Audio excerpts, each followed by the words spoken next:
ഞാൻ സൂചിപ്പിച്ചത് 2020 എന്ന് പറയുന്ന പാർട്ടി ഒരു പഞ്ചായത്തിലുള്ള പാർട്ടിയാണ്. അവർക്ക് BJP 18 സീറ്റ് കൊടുക്കുന്നു, 19 സീറ്റാണ്. ആ സ്ഥാനാർത്ഥികൾ ആരാണെന്ന് പോലും ആർക്കും അറിയില്ല. BDJSന് സീറ്റ് കൊടുക്കുന്നു. ആ സ്ഥാനാർത്ഥികൾ ഞങ്ങൾ ചില ഞാൻ മണ്ഡലങ്ങളെടുത്ത് പറയുന്നില്ല, ഏതാണ്ട് 10-15ഓളം മണ്ഡലങ്ങളിലെ സ്ഥിതിയാണ്. അപ്പം BJPയുടെ വോട്ട് വളരെ എളുപ്പത്തിൽ CPMനെ ചെയ്യുന്ന രീതിയിലാണ് ഇത് മാനേജ് ചെയ്തിട്ടുള്ളത്. ഇത് കേരളത്തിൻ്റെ മുഖ്യമന്ത്രി ശ്രീ പിണറായി വിജയനും രാജ്യത്തിൻ്റെ പ്രധാനമന്ത്രി നരേന്ദ്രമോദിയും തമ്മിൽ ഉണ്ടാക്കിയിരിക്കുന്ന ഒരു രാഷ്ട്രീയമായ കൂട്ടുകെട്ടാണ്. തന്നെയുമല്ല, കഴിഞ്ഞ പാർലമെൻറ്റ് തെരഞ്ഞെടുപ്പിൽ ഇടതുമുന്നണി മുഖ്യമന്ത്രിയും ഏറ്റവും കൂടുതൽ സംസാരിച്ചത് പൗരത്വ നിയമത്തെ പറ്റിയാണ്. എല്ലാ യോഗത്തിലും പാർലമെൻറ്റ് തെരഞ്ഞെടുപ്പ് കഴിഞ്ഞപ്പോൾ അത് മാറി. അപ്പോഴാണ് അയ്യപ്പ സംഗമത്തെ പറ്റി ഓർത്തത്.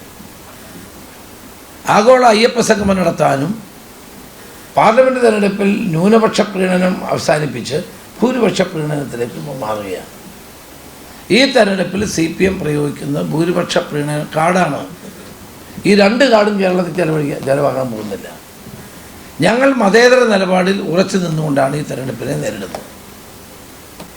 മഞ്ചേശ്വരത്ത് SDPയുടെ സ്ഥാനാർത്ഥിത്വം പിൻവലിക്കുന്നതുമായി ബന്ധപ്പെട്ട് UDFിലെ പ്രധാന നേതാക്കൾ പ്രത്യേകിച്ച് VD സതീശന്റെയും PK കുഞ്ഞാലിക്കുട്ടിയുടെയും പേരെടുത്ത് പറഞ്ഞാണ് കെ സുരേന്ദ്രനടക്കമുള്ള BJP നേതാക്കൾ വിമർശിക്കുന്നത്.